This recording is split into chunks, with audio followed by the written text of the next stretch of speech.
Hi friends. तो आज हम आपकी बात करने वाले हैं अलंकार की। अलंकार को हम इंग्लिश में फिगर ऑफ स्पीच बोलते हैं। तो चलिए स्टार्ट करते हैं। सबसे पहले यहाँ पे हमको ये पता होना चाहिए कि आखिर आपका अलंकार होता क्या है बेसिकली। तो अलंकार क्या होता है, इसका जो अर्थ है वो होता है आभूषण या गहना।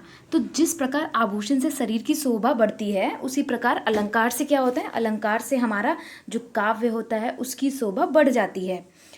इसका जो मेन रहता है, तो हम ऐसा बोल सकते हैं कि आपको जो शोभाकारक पदार्थ है उसको अलंकार कहते हैं। ये आपका मेंशन भी है कि साधारण बोलचाल में आभूषण को हम अलंकार कह रहे हैं। जिस प्रकार आभूषण धारण करने से नारी के शरीर की शोभा बढ़ती है, वैसे ही अलंकार के प्रयोग से कविता कह लीजिए या फिर आप काव्य कह लीजिए, दोनों की बात एक ही है, काव्य की शोभा बढ़ जाती है।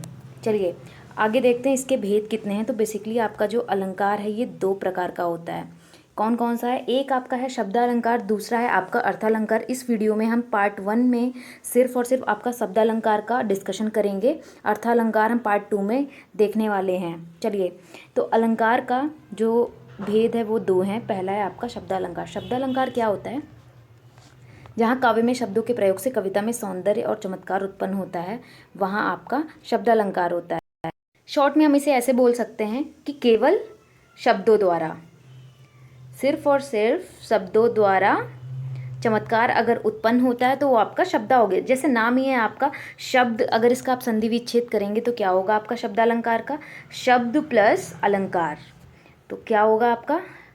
शब्दों के द्वारा। तो यहाँ से आपका हो जाएगा शब्दों के द्वारा जो भी चमत्कार होगा वो आपका शब्दालंकार हो जाएगा। यहाँ पे आपका इसका एग्जाम्पल है भुजबल भूमि भूप बिन केन्ही। ओके, अब है यहाँ पे आपका शब्दालंकार के भेद। जिस प्रकार हमारा अलंकार दो टाइप्स का था, पहला था आपका शब्दालंकार, दूसरा था अर्थालंकार, उसी प्रकार शब्दालंकार के भी भेद हैं। ये कितने हैं आपका? ये है आपका, हम बारी बारी से देखेंगे कौन सा। सबसे पहला है आपका अनुप्रास अलंकार। अनुप्रास क्या होता है? जहाँ पर वर्णों की आवृत्ति हो वहाँ पर अनुप्रास अलंकार होता है। तो अगर आप इसका एग्जाम्पल देखेंगे, ये है मुदित महीपति मंदिर आए सेवक सभी सचिव सुमंत बुलाए। तो यहाँ पे जो माँ वर्ण है इसकी उत्पत्ति बार बार बार हो रही है, तो यहाँ पे आपका अनुप्रास अलंकार हो जाएगा। इसके बाद आपका जो अनुप्रास अलंकार है वो भी 5 प्रकार का होता है। छेकानुप्रास, वृत्यानुप्रास, अंतानुप्रास, लाटानुप्रास एंड शत्यानुप्रास। तो यहाँ पे जो हमारे इम्पोर्टेंट हैं वो हैं आपके दो इम्पॉर्टेंट है। वो है आपका छेका, ये है आपका छेका एंड वृत्यानुप्रास। तो हम इन दोनों का डिस्कशन आगे अभी करेंगे। चलिए स्टार्ट करते हैं। पहला है छेकानुप्रास। छेकानुप्रास क्या होता है? जहाँ एक या अनेक वर्णों की केवल एक बार आवृत्ति हो, जैसे कानन कठिन भयंकर भारी घोर हिमवारी बयारी। तो अगर आप इसका एक्सप्लेनेशन देखेंगे, मैंने यहाँ पे डाल दिया है। इस पद्यांश के पहले चरण में अगर आप इसमें देखेंगे कानन कठिन भयंकर भारी, इसमें का और जो भा है इन दोनों वर्णों की, और दूसरे वाले में अगर आप घा वर्ण की देखेंगे तो इनकी आवृत्ति सिर्फ एक बार हुई है, और इसलिए यहाँ पे आपका छेकानुप्रास हो जाएगा। जबकि वृत्यानुप्रास क्या होता है? जहाँ एक या अनेक वर्णों की अनेक बार आवृत्ति हो, जैसे चारु चंद्र की चंचल किरणें खेल रही थी जलथल में। तो यहाँ पे अगर आप देखोगे तो यहाँ पे आपका जो चा वर्ण की आवृत्ति है ये बार बार बार हुई है। ये देखिए, चारु में भी चा है, चंद्र में भी चा है, चंचल में भी चा है। तो एक ही वर्ण की बार बार बार आवृत्ति हो रही है, तो ये आपका वृत्यानुप्रास हो जाएगा। अगला है आपका शब्दालंकार में ही यमक अलंकार। तो ये आपका शब्दालंकार का दूसरा भेद है, यमक अलंकार। अब यमक अलंकार क्या होता है आपका? किसी कविता या काव्य में जब एक ही शब्द दो या दो से अधिक बार आए, यहाँ पे शब्द की बात की गई है। अनुप्रास में आपका वर्ण था, लेकिन यमक अलंकार में आपका शब्द है।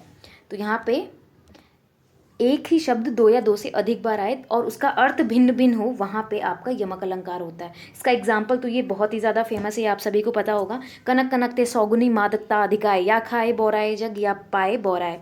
तो यहाँ पे अगर आप कनक देखेंगे तो कनक शब्द का यहाँ पे 2 बार प्रयोग हुआ है, एक ये है एक ये है। तो जो पहला कनक है इसका जो अर्थ है वो है स्वर्ण, और दूसरे का अर्थ है धतूरा। तो इन दोनों का अर्थ अलग अलग हो गया, इसलिए यहाँ पे आपका यमक अलंकार हो जाएगा। अगला है ये यमक अलंकार के भी 2 भेद हैं। वो है, एक है अभंग पद यमक और सभंग पद यमक। अभंग पद यमक में क्या होता है, जब किसी शब्द को बिना तोड़े मरोड़े एक ही रूप में अनेक बार भिन्न भिन्न अर्थों में प्रयोग करते हैं, तो वो है अभंग। जैसे जगत जगत की मुख प्यास। और सबंग में है जब जोड़ तोड़कर एक जैसे वर्ण समूह की आवृत्ति होती है और उसे भिन्न भिन्न अर्थों की प्रकृति होती है, तो वो निरर्थक हो जाता है और तब हमारा होता है सभंग पद यमक। इसका है पास हीरे हीरे की खान खोजता कहाँ और नादान। तो इतना डिटेल में अगर आप नहीं भी जाएंगे तो भी चल जाएगा, क्योंकि नॉर्मली आपसे सिर्फ अनुप्रास का भेद पूछ सकता है, बट यमक में इतना डिटेल में नहीं जाता। नेक्स्ट है आपका श्लेष अलंकार। श्लेष क्या होता है? श्लेष का अर्थ है चिपकाना।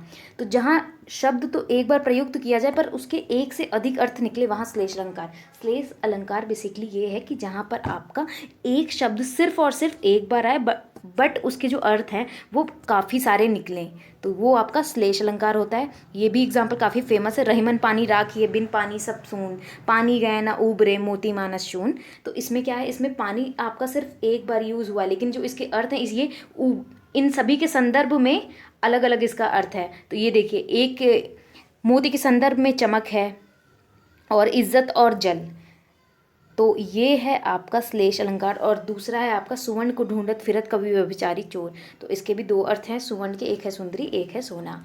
तो I hope you like this video. अगर आपको वीडियो अच्छा लगा हो तो इसे लाइक और सब्सक्राइब करना ना भूलें। Thank you so much for watching this video. और बाकी का जो इसका पार्ट है वो हम नेक्स्ट वाली वीडियो में डिस्कशन करेंगे। थैंक